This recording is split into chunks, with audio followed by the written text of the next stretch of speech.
一緒に遊ぼう。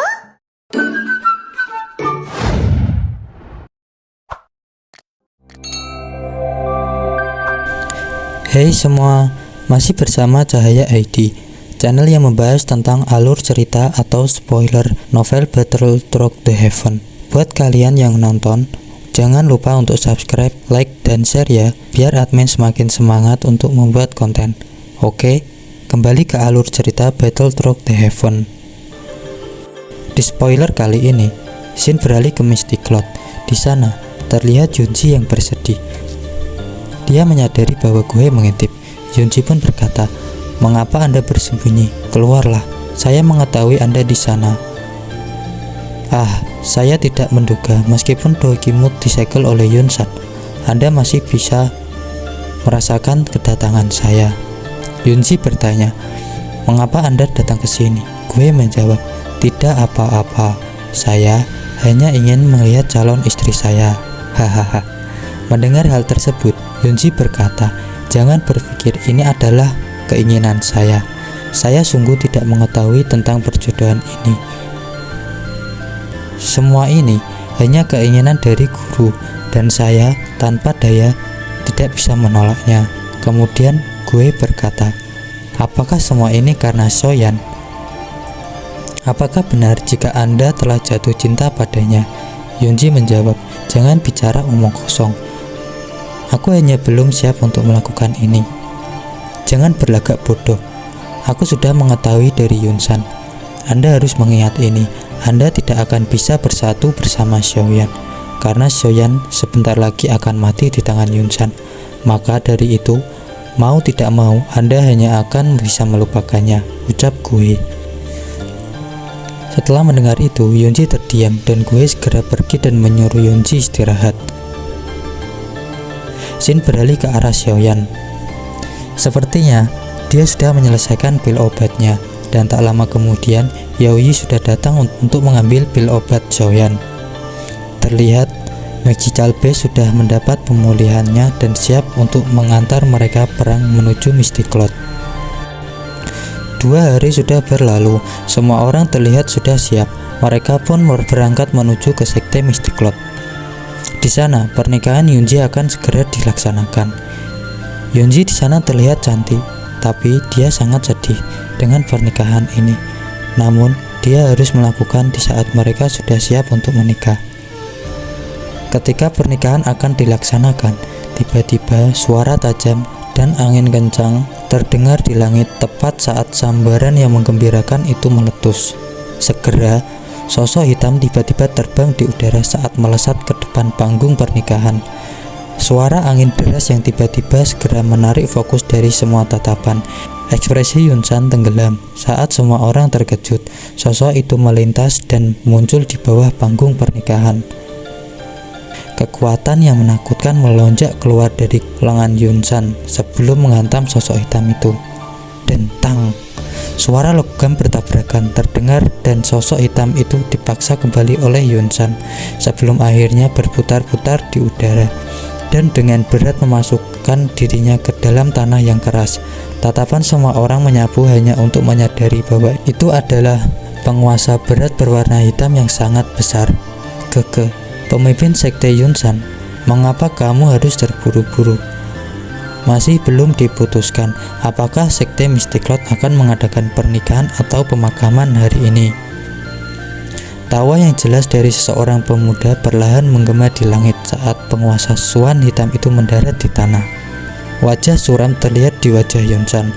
Kemudian dia tertawa dan berkata, "Anjing kecil yang kehilangan rumahnya saat itu mengatakan kata-kata yang kurang ajar. Xiaoyan, aku bisa mengusirmu seperti anjing dan mengusirmu lebih kejam lagi dari 3 tahun yang lalu." Xiaoyan menjawab, "Kamu tua bajingan. Kau sudah menghancurkan klan Xiaoku, dan di hari ini aku akan mengalahkanmu dan menghabisi klan Misty Cloudmu."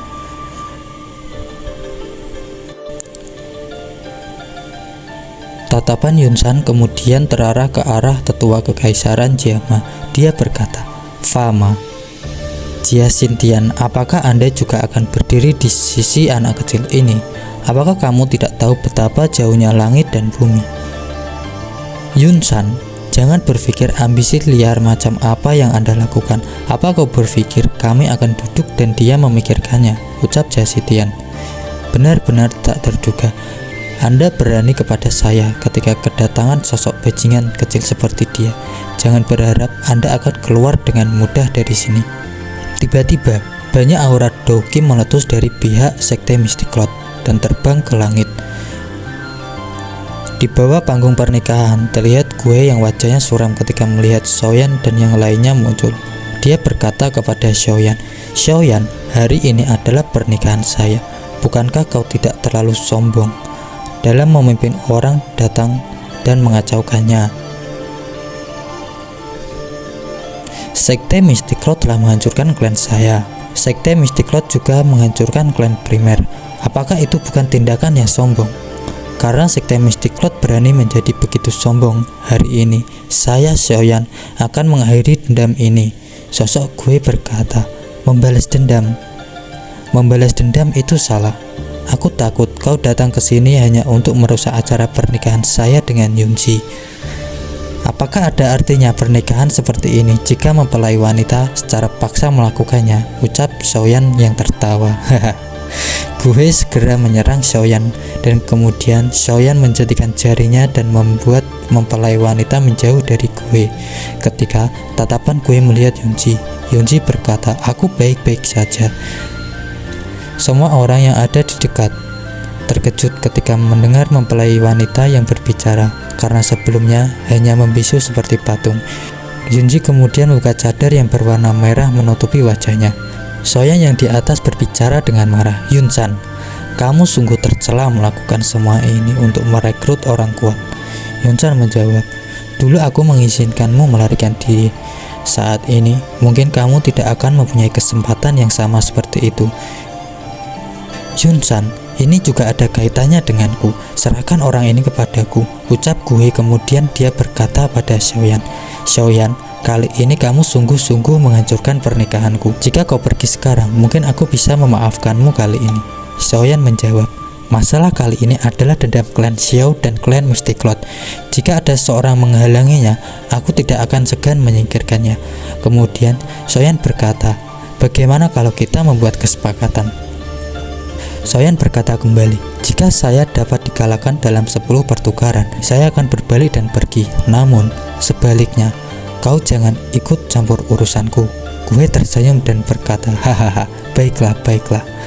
Ekspresi semua orang terkejut. Kemudian Xiaoyan melambaikan tangannya ke belakang dan berkata, "Tenang saja, aku tidak akan melakukan tindakan ceroboh." Kemudian Fama berkata, "Kau harus berhati-hati. Gue mempunyai nyala api yang sangat kuat. Walaupun bukan api surgawi, dia sekarang ada di tingkat doang." "Baiklah, jika itu bukan api surgawi, itu tidak akan berdampak buruk kepada saya." Yunsan yang terlihat kembali duduk di kursinya, matanya memandang kedua orang dan sudut mulutnya terangkat sambil tersenyum gelap. Yunji masih terdiam melihat sosok berjubah hitam di langit. "Hari ini aku akan mengalahkanmu di hadapan Yunji," ucap Gue. Xiaoyan yang acuh tak acuh tersenyum. Tangannya menghadap ke tanah dan tiba-tiba penguasa Xuan muncul di tangannya. Serangan pertama terjadi. Pedang dan penguasa Xuan bertabrakan di langit. Ketika senjata itu saling bertabrakan, angin yang tajam segera menyebar. Gue tergerak mundur, mata dia menjadi suram. Ketika Doki langsung mengalir ke tubuhnya, pedang itu terus bergetar hebat dan seketika bayangan hitam muncul di hadapannya. Gue yang siap menyerang Xiaoyan. Serangan itu mengarah ke Xiaoyan yang seperti panah. Tatapan Xiaoyan masih tenang ketika melihat pedang Gue yang akan menerkamnya. Kemudian Xiaoyan dengan lembut mengangkat penguasa Xuan dan membuat sebuah tebasan energi yang kuat dan bertabrakan dengan bayangan pedang Gue. Gue berkata, "Xiaoyan, sudah 8 pertukaran, sepertinya Anda akan pergi dari sini." Xiaoyan pun menjawab, "Itu tidak masalah, 2 pertukaran setidaknya cukup untuk mengalahkanmu." Gue segera tertawa dingin ketika mendengar kata-kata Xiaoyan. Ketika dia melihat Gue, Doki Xiaoyan tiba-tiba muncul seperti banjir yang sangat besar. Gue terdiam ketika merasakan Doki Xiaoyan yang sangat kuat. Banyak pasang mata yang merasakan gelombang Doki yang menakutkan keluar dari tubuh Xiaoyan. Saya pikir dia telah tumbuh dalam waktu 3 tahun ini, tetapi dia masih saja meminjam kekuatan orang itu. Mungkin saya hanya melebih-lebihkan dia, gumam Yunsan dengan sudut mulut yang terangkat. Xiaoyan yang membuat segel yang aneh. Daoqi muncul dengan sangat kuat. Seekor singa yang terbentuk dari Daoqi muncul dengan sangat kuat. Singa itu mengaung seperti guntur di langit, membuat semua orang tuli sekejap saat mendengarkannya. Bahkan dampak dari aungan itu membuat murid sekte Mystiklot pusing, bahkan ada yang pingsan. Sosok gue tidak mau kalah, dia segera mengeluarkan Daoqi. Setelah itu, tangan gue tertutup oleh api yang berwarna ungu pekat. Sosok burung elang terbentuk dan berteriak menyerang singa Xiaoyan. Ketika dua serangan itu bertabrakan, banyak orang yang tertegun melihat kejadian itu. Hei Budong juga menunjukkan ekspresi serius, sementara Yunzi menggigit bibir merahnya dan mengepalkan tangannya yang lembut. Badai api yang kuat tiba-tiba meletus.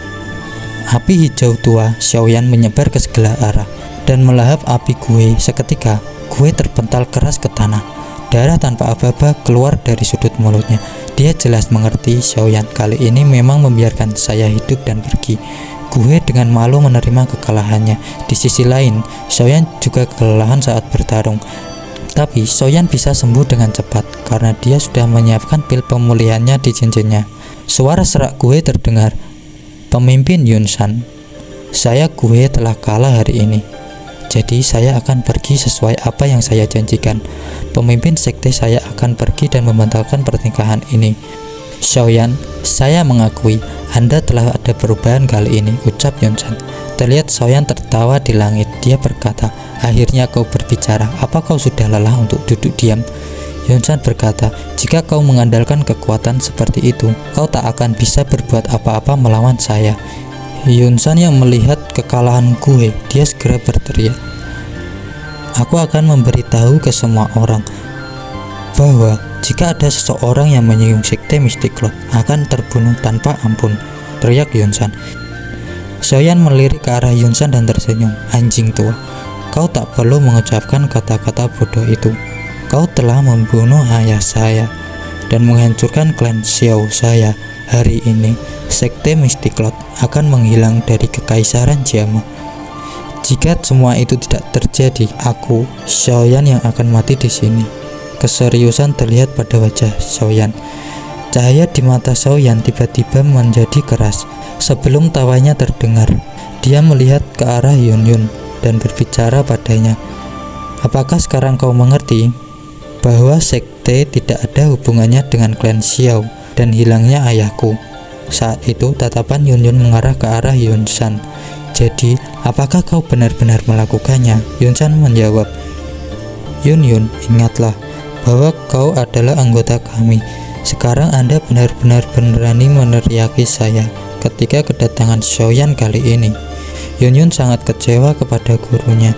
Dia mengepalkan tangannya dengan sangat kuat sehingga membuat darah mengalir di tangannya. Dia teringat Xiaoyan yang dikejar oleh sekte Mystiklot pada waktu itu. Kemudian Xiaoyan berbicara dingin ke arah Yunsan. Jika ayahku tidak berada di sini, di manakah kau menyembunyikannya?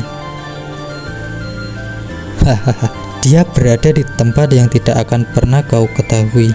Bahkan, jika kau tahu, kau tak akan pernah memiliki kemampuan untuk menyelamatkannya, ucap Yunsan sambil tertawa.